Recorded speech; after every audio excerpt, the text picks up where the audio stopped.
here. We are, of course, particularly excited as this is the inaugural event of our climate litigation project at the University of Amsterdam. So climate litigation, strategic climate litigations, direct and indirect effects for democracy.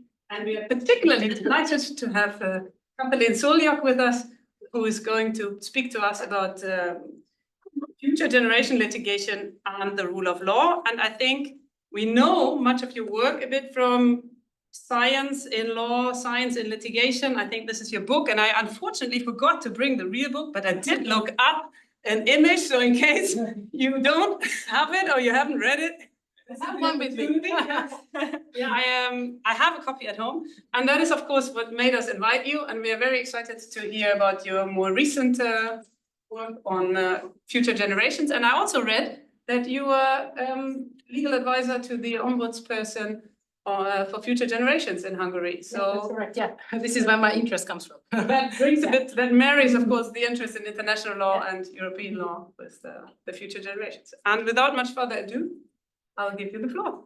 Thank you so much, Christina. Thank you so much for the invitation. It's wonderful to be here with you today.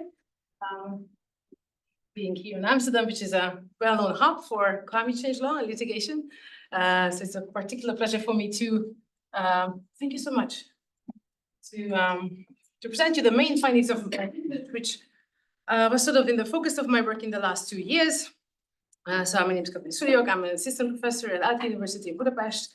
And the title of my talk today is Generations and the Rule of Law, Breaking New Frontiers in Climate Law and Governance. And I will basically argue here today that the rule of law obligations play a central role in climate litigation and in protecting future generations. And this not only transforms climate litigation lawsuits, but also climate and environmental law and governance, more broadly speaking. So the starting point of this research was a body of case law, which I call generations litigation, which are partly climate lawsuits, but also biodiversity litigation. And the common feature of these cases is that the plaintiffs ask the court to protect posterity's long-term interests, to protect future generations. And they do so under a number of doctrinal legal bases in a number of jurisdictions, both domestic and international. And these cases are brought by various plaintiffs, not only youth plaintiffs, but of course, a major part of these cases are cases by children and minors, but there are so many other types of claimants who are also active in this field. And these cases are increasingly successful, as you all know. So my claim here today is that this future generations-based narrative plays a huge role both for the claimants and both for the courts.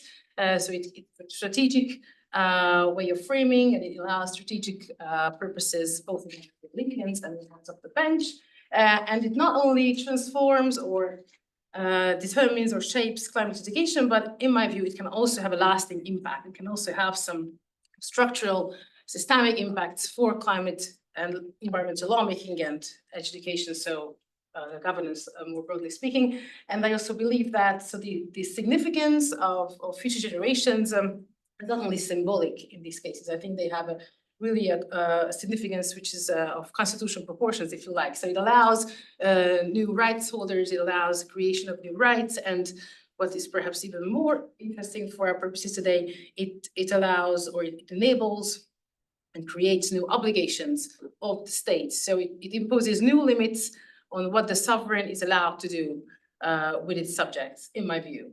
I will, in the coming roughly 40 minutes, I'd like to address two questions. The first is that, what is the role of the rule of law in all that? So I will argue that the plaintiffs in these future generations lawsuits, typically climate litigation cases, the plaintiffs are raising various rule of law guarantees, or they want to claim various rule of law obligations for future generations in these proceedings, and this will have an immense impact on future generations litigation. And then the second question will be how this transformation of the rule of law in climate litigation can transform environment and climate governance, more broadly speaking. So simply put, or in short, I will be arguing that the the principle of intergenerational equity, so the idea that the present generation owes certain legal obligations towards the future, is similar to this tiny little book that you can see on the picture. This photo features the famous art installation called The Castle, made by Jorge Mendes Blake. And originally, this art installation illustrates the power of book and the power of reading, the power of ideas in the world. And you can see that this tiny little softcover book is capable of altering the structure of this entire brick wall. And I think that the future generations idea, the intergenerational equity principle, which was couched first as a soft law, mere soft law principle and idea, is capable of doing just that in environmental and climate litigation. So I will structure my talk into 3 parts. First, I will clarify what I think about the legal standing and international legal value of the intergenerational equity principle. Then I will show you what is the role of the rule of law guarantees in climate litigation. And then in the last part, I will talk about the implications of these cases on environmental and climate governance. So as you, all of you may have known already, of course, so the intergenerational equity principle is a very ancient idea. It has strong roots in basically every major world religion. It is also closely tied to indigenous legal cultures and traditional legal systems. And as far as a moral obligation, it has always been recognized. It is as a moral obligation. No one disputes that states have some sort of moral obligations towards the future. But it only entered the body of international law with the Stockholm Declaration in 1972, where Principle 2 talks about some correlative state obligations to protect the Earth's resources for present and future generations. And later on, it has become a buzzword. It has been reiterated in countless soft-law documents. It has made its way even to certain international treaties, more than 30 international treaties, binding international treaties. Of course, in the majority of the cases, the principle and the idea is featured only in the preambular paragraphs or in some hortatory statements, but we do find some occasions where it is featured in some binding provision. So all in all, the sort of the general consensus is that the intergenerational equity principle has become a principle of international environmental law. But if you look at the practice of international courts, you would find that international courts virtually have never enforced it as a justiciable principle. So they never discerned any binding obligations, never really imposed any binding obligations on states on the basis of this idea. But I also think that there is a markedly different judicial pathway to judicializing international equity. And for finding these instances, you have to look at the practice of domestic courts. So I will be arguing here today that I think that domestic courts are already enforcing intergenerational equity indirectly through its masked forms. Nevertheless, I think that there can be, but soon there could be major changes in the judicial standing or treatment of this idea, even before international courts, because domestic courts are already treating this idea as a legally influential idea. But let's go back to international courts. So if we look at the initial practice of international courts, then we see that they treat it as a standalone principle. So they virtually all, in many cases, they do recognize that this is a standalone principle, but they never deem it to be justiciable. So with the famous or infamous words of the Human Rights Council in the Port Hope case back from 1984, the Council stated that the legal relevance of this principle is exhausted in putting in context the importance of the matter. Even though litigants repeatedly relied on this principle, even as early as in the 19th century, but the US relied on this principle in the Pacific First Seal Arbitration. Later in Hungary, argued before the ICJ in the Gavcsikov case. Hungary argued that the future generations should be treated by the court as a legal qualifier of the due diligence obligations of states. Regrettably, the court by now or so far has never picked up on these pleadings.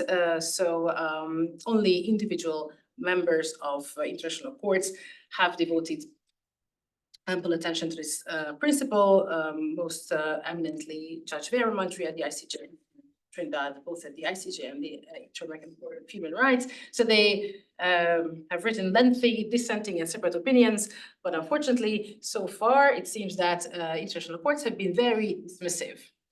But this may all soon to change, or at least, in my view, the Klimas and Rinden judgment of the European Court of Human Rights suggests so. So as you all know, in this case, the court found a violation of Article 8. But what is really important for our purposes, I believe, is that in the 200 from judgment, and in the very first paragraph where the court starts to lay out this theory and reasoning, the very first idea it mentions is the principle of, or the importance of, intergenerational burden sharing, which is again an iteration of the same idea of, in my view, it is just another masked form of the intergenerational equity idea. And what is even more interesting, perhaps, is that the court does not stop here. It does not only declares or makes this symbolic reference to religions, but it goes on to discern concrete obligations or a concrete obligation for Switzerland, namely that they must enact immediate GHG emission reduction measures, because this is the only way that they can guard against hurting and burdening future generations to an excessive extent. So I believe that this way and manner of reasoning is markedly different from what international courts have done in the past. And now, of course, all eyes are on the ICJ, what it's going to do with future generations in the pending climate change advisory opinion. The good news is that it has every opportunity to treat future generations with respect and with legal relevance, because the two questions that the United Nations General Assembly submitted to the court feature future generations at their core. So both in terms of the subject or the content, the substance of states' obligations under international law with respect to climate change, and also with respect to the legal consequences of breaching these obligations. So we shall see how the court will decide, but I think that we are at a crossroads. If the ICJ were to steer away from the previously dismissive attitude to the future generations, that can really signal a change in the legal role that future generations play in litigation. And if we look at domestic courts case law in the future generations litigation, I think that the change has already occurred. So I think that domestic courts have been busy in the last, let's say, 10, 15 years to enforce intergenerational equity in its masked forms. They have to do it because the majority of domestic courts, the domestic laws do not enshrine the intergenerational equity principle per se, so as a standalone legal obligation, even though roughly 41% of national constitutions do mention future generations in some form, but you know, these references can range from sustainable development through public trust provisions to rights of future generations or some intergenerational obligations of the state. And of course, sometimes intergenerational equity principle per se, or some may talk about intergenerational fairness, intergenerational solidarity. So there are so many other neighboring concepts which all embody the same idea. Nevertheless, it is usually not directly enshrined in domestic laws. Nevertheless, we see that in climate litigation, when the plaintiffs ask domestic courts to protect future generations based on various legal bases and based on various legal doctrines, domestic courts are increasingly willing to step in and project some long-termist perspective into the otherwise traditionally very short-termist legal paradigms of domestic laws. And then, in my view, I think we see evidences that this principle gets judicially enforced indirectly. So now, what is the role of the rule of law in all this? So let me now dive in, and I will basically argue here that plaintiffs in these cases invoke traditional specific substantive rule of law requirements, rule of law obligations of states in order to protect future generations. And that we see that this future generations litigation, therefore, is deeply and closely tied to the idea of the rule of law. Up to the point that, today, nowadays, it's quite commonplace to acknowledge that the climate crisis is a human rights crisis. But I would go even further than that, and I would say that the climate crisis and the ecological crisis, the military crisis, if you like, is even a rule of law crisis, in the sense that it has an intricate and very close relationship with it, so the planetary crisis and the rule of law. In fact, I think there are 4 different interconnections between the two phenomena. First of all, if we do not maintain a thriving planet and thriving ecosystems, then throw rule of law, democracy, social stability into disarray. But not only the rule of law is conditional upon nature, but a rule of law backsliding is usually always leading to weakening environmental law safeguards. So if you think of populistic social movements such as the Gilets Jaunes movement in France or the farmers' protests all over Europe because of the nature restoration law of the EU this year, that you can see that populistic social movements often oppose taking ambitious climate and environmental measures, but we have populistic governments who indulge themselves in deregulatory processes, in questioning the legitimacy of science-based, expert-based lawmaking, revealing the power of NGOs in public participation, and so on. And all of these phenomena virtually always lead to the weakening of environmental law standards. I also think that it's important that we lawyers acknowledge that the rule of law has something to do with the genesis of the problem, the genesis of the Anthropocene, the genesis of the planetary crisis.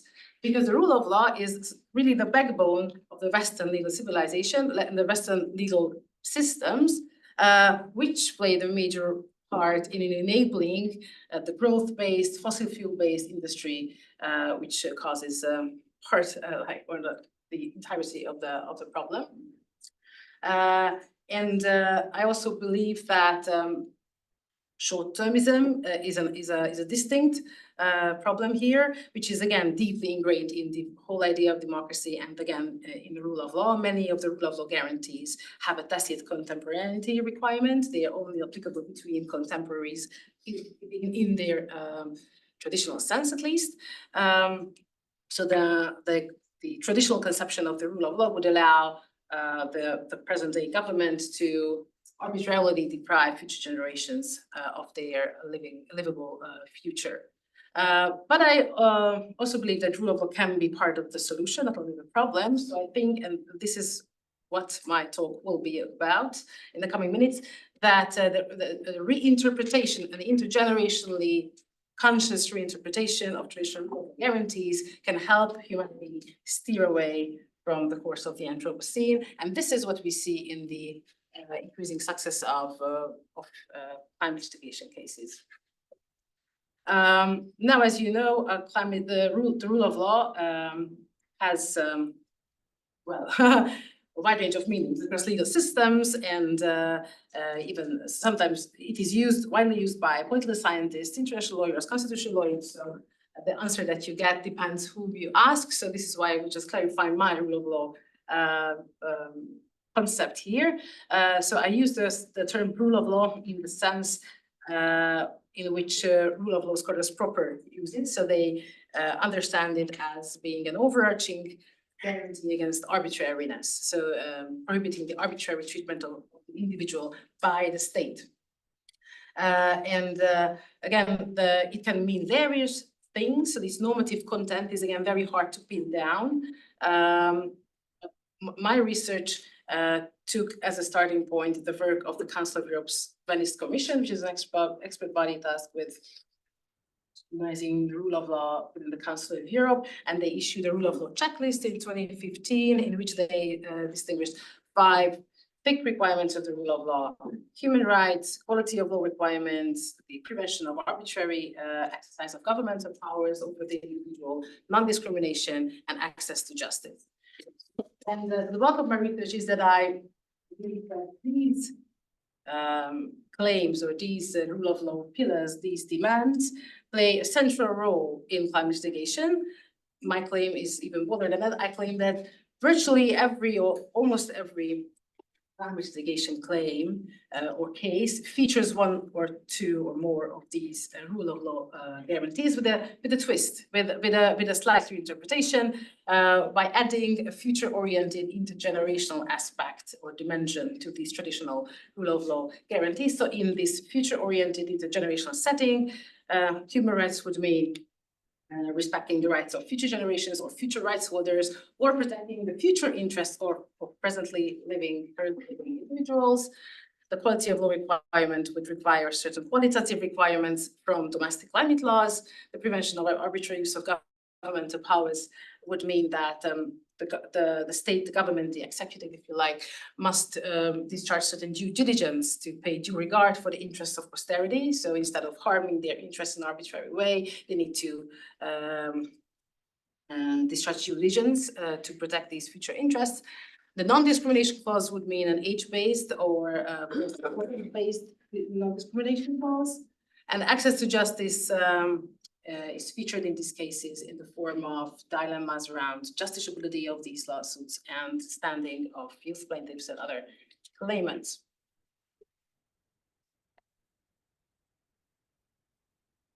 So basically, I argue in these papers that these intergenerationally reinterpreted rule of law guarantees are features in almost every climate litigation case, and they provide us with the common legal architecture of these cases. So if you want to understand or find an order in the almost chaotically diverse climate litigation landscape, then I think that this rule of law based framework is pretty useful because it highlights some common legal strategies that are pursued by plaintiffs by in various jurisdictions under various substantive legal basis.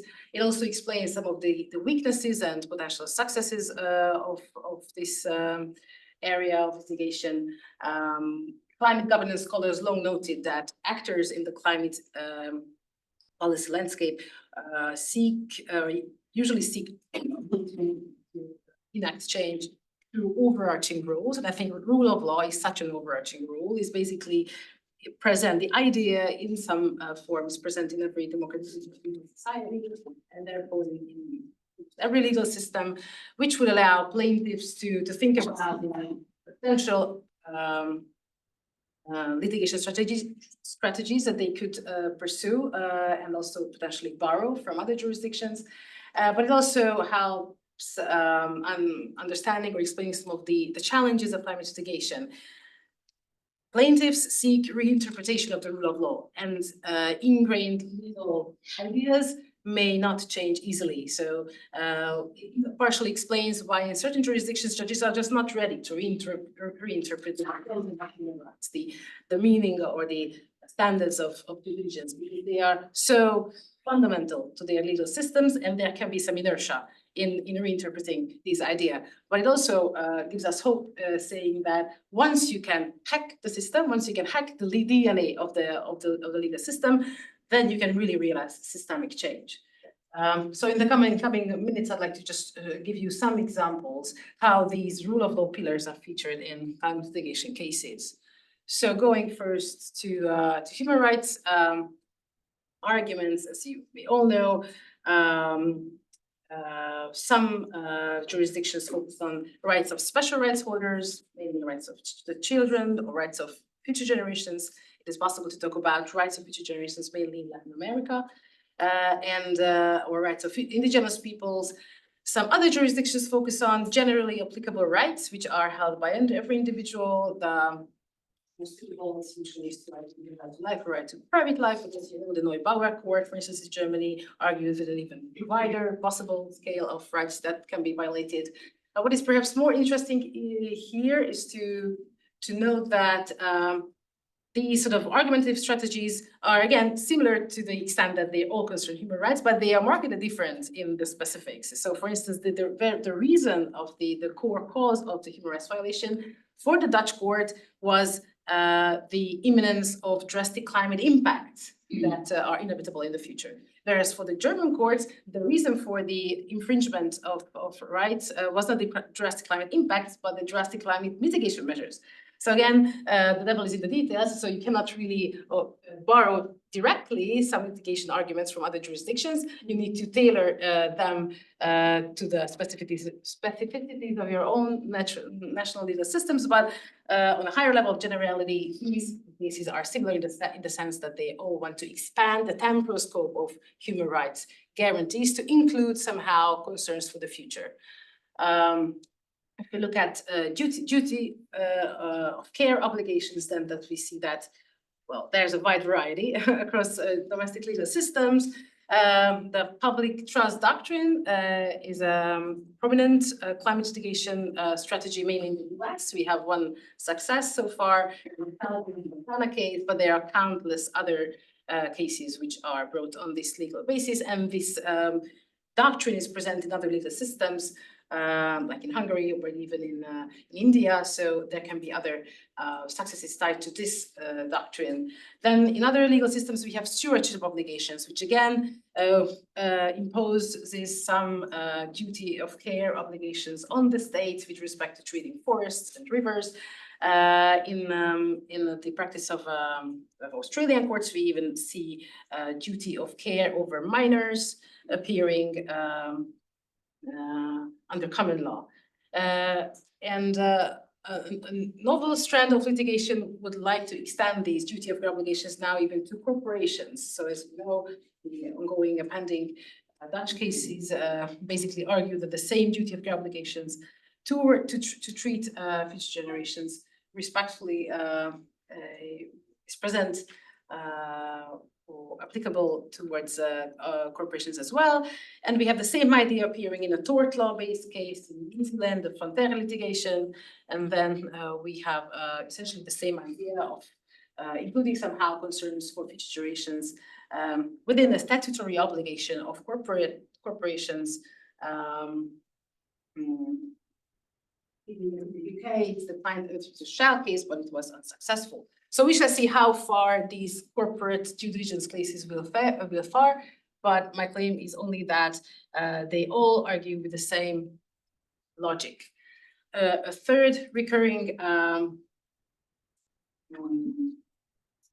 litigation strategy is about age-based discrimination. So here the basic idea is that we should be able to frame the drastically different climate futures that awaits us and our children as a violation of non-discrimination clauses, because the argument would go that the birth cohorts later than 2010 would experience climate futures that previous birth cohorts never had to endure or experience, and so these disparate climate impacts so the climate laws that allow such disparate climate impacts should be viewed as being discriminatory by impact. So far, we don't have many successes, but we have very many attempts based on the domestic and international levels. As you may all know, the Duarte case before the European Court of Human Rights was found inadmissible, and in this case, that was a central argument.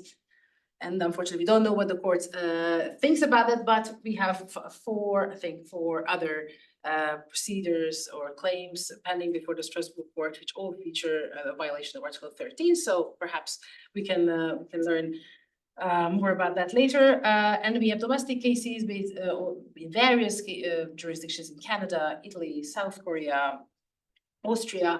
Parts of them are pending or were found inadmissible. So I do not claim that this is a silver bullet or this will be successful at any point in the future. My point is that they are attacking one of the rule of law frontiers, and they want to include future generations in the scope of non-discriminatory clauses, because the science, is clear, and this scientific evidence was submitted by the claimants in the Duarte Agostino case. So we have this wonderful publication study published by Beam Theory and his co-authors in Science, which clearly demonstrates that there are market differences in the future weather conditions that our descendants will have to endure. The question is whether the lawyers are ready to deem them as being arbitrary treatment. Okay, the fourth common litigation strategy that appears to be a cross-jurisdictional trend lies in quality of law requirements. In this practice of the Strasbourg Court, the quality of law requirements has the most extensive judicial practice, and in the court's view, it they mean that those domestic laws that are capable of infringing on human rights must meet a certain quality in order to be lawful. They must be specifically detailed and clear. They must be transparent. They must be foreseeable as to the effects that they impose on the individual, and they must not allow unfettered or too vague authority for the executive to infringe on your human rights.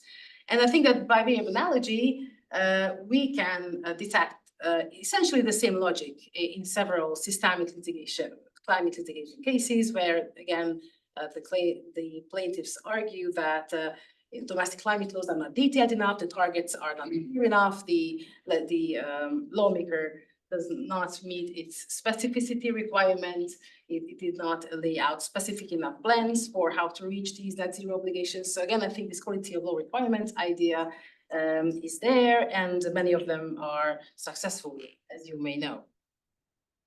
And finally, access to justice. When it comes to the justiciability of climate cases, luckily, outside of the US, the separation of powers doctrine seems not to be such a major hurdle, even though in the US and Canada, the question doctrine is real and it blocks climate cases. But in Europe, the emerging consensus is that the climate adjudication and human rights adjudication of climate complaints is a judicial task.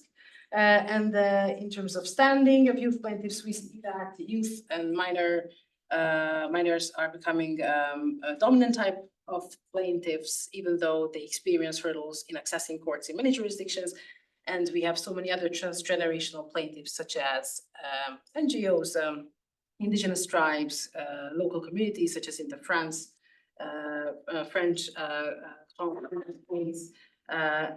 there's even ombudspersons.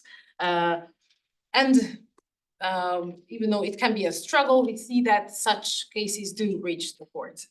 So all in all, I think that what emerges from this rich case law is a shared message that states are no longer free to treat future generations arbitrarily. And when I say arbitrary, I mean it in the rule of law sense and in the everyday sense. So if you look up the Oxford English Dictionary, it defines arbitrariness as being decided by one's liking, depend upon the will or pleasure, the discretion or option of anyone, and having unrestrained or being unrestrained in the exercise of will. So I think that states are no longer such entities when it comes to treating the future.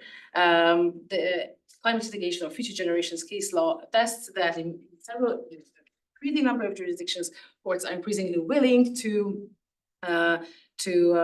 step in and strike down short-termist measures which are harmful to the posterity in an arbitrary way, and there's a crucial key moment in terms of establishing the arbitrary nature of these actions is that state decision makers are fully aware of the drastic repercussions of their actions, so they cannot claim that they don't know about these adverse impacts that they are knowingly impose upon posterity.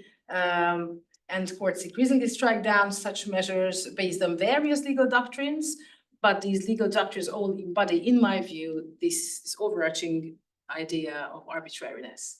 So with the words of the Varhata Code judgments, which was issued by Australian courts, states are now have an obligation to make wise choices for future generations. But if we look at the judicial practice, the question arises that how a judge can detect whether a certain policy measure under review is arbitrary or not. And I believe that basically they have two major types of tools at their disposal. One is to, of course, look at scientific evidence because we have ample knowledge of the causal processes of climate harms and how they emerge. So there's a robust body of knowledge which judges can consult. And as far as IPC science is concerned, then we see that climate judgments are spotted with references to IPCC studies. It is all fine and neat. The problem comes when judges are asked to consult and engage with more particularized scientific evidence like individual journal publications. And that's a trickier business. And we see how courts will handle attribution science in loss and damage claims, where the IPCC is silent on because they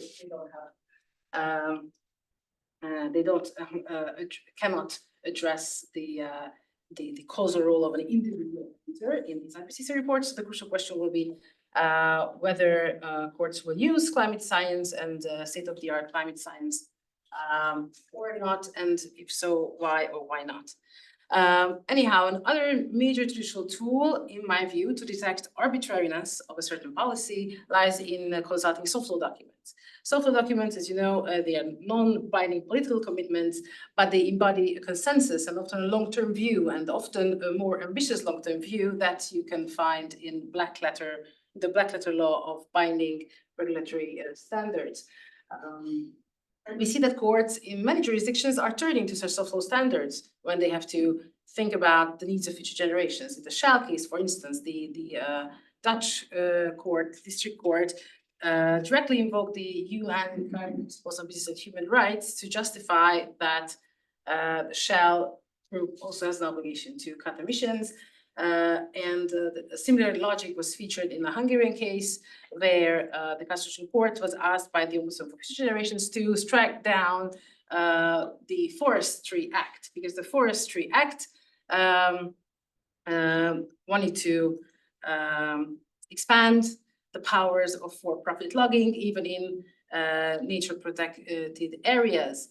And then the court, had to read this black letter law against the Constitution, which says that the state must protect natural resources for the benefit of future generations. And so the question arose: what is in the interest of future generations? And in that moment of time, the court looked at the National Forest Strategy, which is again a non-binding document adopted by the Parliament, which sets out a long-term vision for the future of forestry in Hungary. And unsurprisingly, this long-term vision was about sustainable forestry and reducing for-profit logging in nature protection areas. So there was a huge discrepancy between black letter law and the consensual vision. And within or from this inconsistency, the court justified its conclusion that, well, it's arbitrary, it hurts future generations, so it is unconstitutional, so it quashed the amendment. So all in all, I just wanted to flag this to you, that we have this cross-jurisdictional pattern of looking at soft law documents when it comes to thinking about the future. And this, in my view, is interesting because it blurs the line between soft law and hard law. So courts are reading soft law standards, political, non-binding standards, into the content of binding obligations, which can have interesting implications in the future. Now, in the last couple of minutes, let me address what this trend can mean for the future of environmental laws and climate laws. What are the changes that we see in this respect, or what I believe that we see?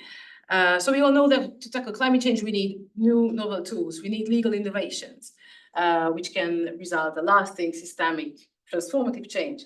The problem is that if you read legal innovation studies, that then they warn us that revolutions just do not work in law. Law is an inherently conservative exercise which favors commitment to or adherence to past commitments and legal certainty. So we may find ourselves in a very paradoxical situation where we want to achieve an innovative result, something that we've never done before, but we cannot really hope for a revolution because legal innovations appear to be successful only if they are incremental in nature. So we need something which in its execution is incremental, yet it is able to secure an innovative outcome. And I believe that the intergenerationally sensitive reinterpretation of the rule of law can do just that. Because in a way, it's very anchored. It is just an incremental and additional step because it is anchored in the concept of the rule of law. Judges are only adding one tiny or a bit extensive, but just one dimension to well-established and well-accepted legal obligations. The result, in my view, is innovative. It's something that we've never seen before. Courts are quashing down laws just for the fact that they are harmful for the future. So I think this outcome is the way, or in my view, was unimaginable like 20 years ago. And now we see these cases popping up everywhere. So it's, I think that this phenomena of courts injecting this long-term view in the short-termist rubric of democratic decision-making is transformational, yet is also incremental. I think that it can have a lasting impact. So what are the changes that evidence such a lasting impact? Now, I believe that there are at least three main directionalities of change which are driven by this future generations narrative and by the emergence of these intergenerational state obligations. And I will call them as fault lines, so you can visualize them as really tracking lines of the landscape of environment and climate laws. The first major evidence is that future generations are acting as a decentralizing force. So we see that it enables non-state actors and legal narratives of subnational entities. We see cities and the indigenous tribes as plaintiffs, as agents of change in climate litigation.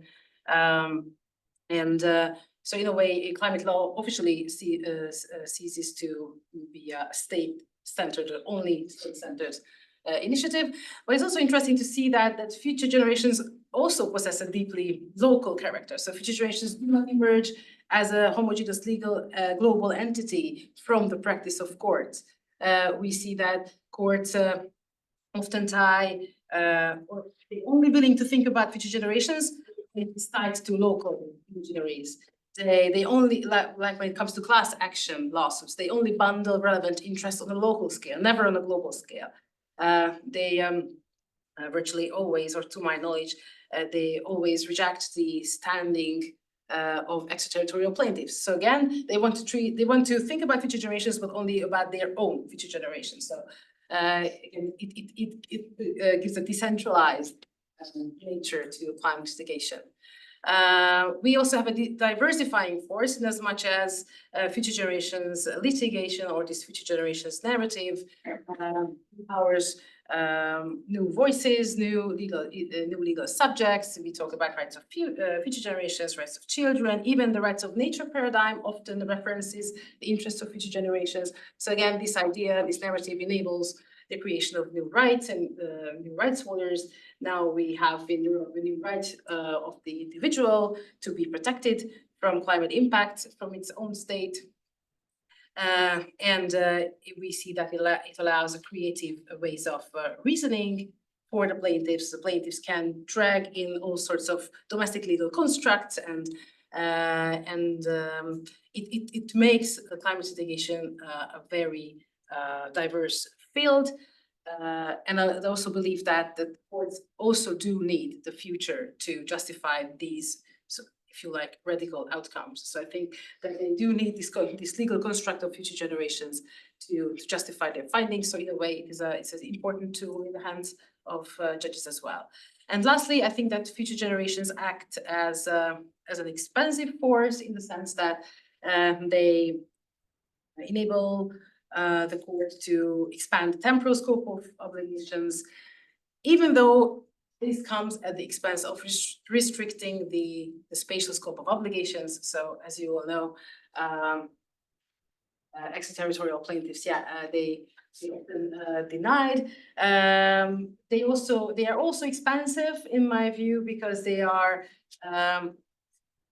expanding the palette of binding state obligations. So if you like, they are narrowing the sphere where the state can claim to have unfettered discretion, and they also act as an expansive force because they're blurring the line between soft law and hard law. So by adding further previously soft law requirements into the palette of binding obligations, that would that blurs the line, blurs the outer edges of hard law.